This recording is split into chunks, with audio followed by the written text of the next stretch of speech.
Hi guys! Hi mga bossing! Nandito nga tayo sa Baga, Manila, sa Lipa, Batangas. Ito ang bagong food hub ngayon na dinarayo dahil ito ay galing nga sa Maynila.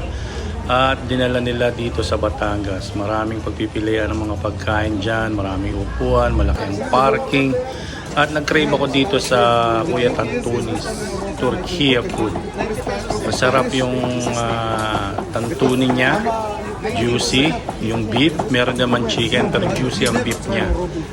The best I ever taste actually, and it's authentic. I taste it already in Dubai, some Turkish food, and there is no difference on the taste, and I love it actually. It's satisfied my craving.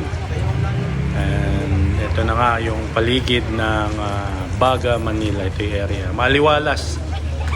Maganda yung